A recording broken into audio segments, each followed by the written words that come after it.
Cocaine കേസിൽ ഷൈൻ ടോം ചാക്കോ അടക്കമുള്ളവരെ വെറുതെ വിട്ട കോടതി നടപടിയിൽ അപ്പീൽ നൽകാനൊരുങ്ങി പ്രോസിക്യൂഷൻ.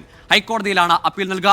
എസ് ശ്രീകാന്ത് ഉണ്ട് വിശദാംശങ്ങളുമായി. ശ്രീകാന്ത്, ഈ കേസിന് കുറ്റവിമുക്തരായിക്കൊണ്ടുള്ള ഉത്തരവ് കഴിഞ്ഞ ദിവസം വന്നപ്പോൾ പ്രോസിക്യൂഷനെതിരെ എണ്ണം പറഞ്ഞ വിമർശനങ്ങൾ അത് അടിമുടി വിമർശനങ്ങളായിരുന്നു. പോലീസിന്റെ പ്രാരംഭഘട്ടത്തിലെ തെളിവ് ശേഖരണത്തിലടക്കം ഉള്ള വീഴ്ചകൾ എണ്ണിപ്പറഞ്ഞുള്ള ഒരു കോടതി വിധിയാണ് വന്നത്.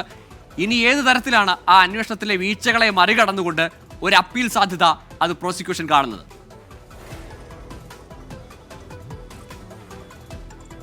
ഷൈൻ ടോം ചാക്കോയെ സംബന്ധിച്ചിടത്തോളം അത്ര സുഖകരമായ ദിവസങ്ങളല്ല വരാൻ പോകുന്നത് എന്നുള്ള കാര്യത്തിൽ സംശയം വേണ്ട.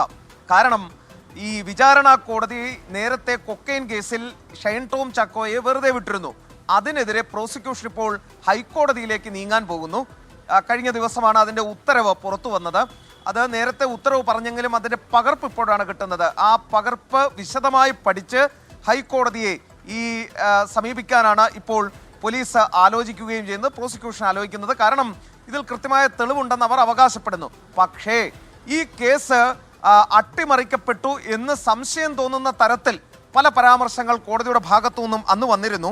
അതായത് പോലീസിന് വലിയ വീഴ്ച പറ്റിയെന്ന് കോടതി പറയുന്നു. പിടിച്ചെടുത്ത കൊക്കൈൻ്റെ ഘടകങ്ങൾ ശാസ്ത്രീയമായി വേർതിരിച്ച് പരിശോധിച്ചില്ല. ഷൈൻ ടോം ചാക്കോ ഉൾപ്പെടെയുള്ള 5 പ്രതികൾ കൊക്കൈൻ ഉപയോഗിച്ചോ എന്ന് പോലീസിന് കണ്ടെത്താനായില്ല. പോലീസ് കണ്ടെടുത്ത വസ്തുക്കൾ സെർച്ച് മെമ്മോയിൽ ഉൾപ്പെടുത്തിയിട്ടില്ല. ഡ്യൂട്ടിയിലില്ലാത്ത ഗസറ്റഡ് ഉദ്യോഗസ്ഥന്റെ സാന്നിധ്യത്തിലാണ് അന്വേഷണ ഘട്ടത്തിൽ മഹസർ തയ്യാറാക്കിയത്. 1-ാം പ്രതി രേഷ്മയുടെ പോക്കറ്റിൽ നിന്ന് കൊക്കൈൻ കണ്ടെത്തിയില്ലെന്ന് വനിതാ പോലീസ് ഉദ്യോഗസ്ഥ വിചാരണാ ഘട്ടത്തിൽ പറയുകയുണ്ടായി.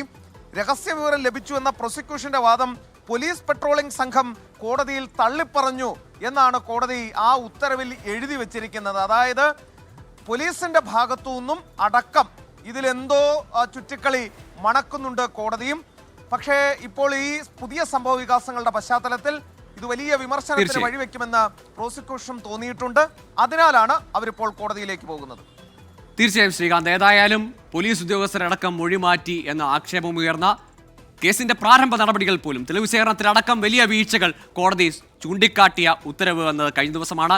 ഇനി ഇപ്പോൾ ഈ പോലീസിന്റെ ഡാൻസ് ഓഫ് സംഘത്തിന്റെ മുന്നിൽ നിന്ന് സിനിമാ സ്റ്റൈലിൽ ചാടി ഓടി ഇറങ്ങി രക്ഷപ്പെട്ടു പോയ നടൻ പോലീസിനെയും മാധ്യമങ്ങളെയൊക്കെ നോക്കി പല്ലിളിക്കുമ്പോൾ ഈ ഘട്ടത്തിൽ ഒരു അപ്പീൽ നീക്കവുമായി പോവുകയാണ് വീണ്ടും പ്രോസിക്യൂഷൻ. അത് എവിടേക്കെത്തും എന്താവുമെന്നറിയില്ല. ഏതായാലും ഷൈൻ 2 കേസുകൾ ഇനിയും നേരിടേണ്ടി വരുമെന്ന കാര്യത്തിൽ ഉറപ്പാണ്.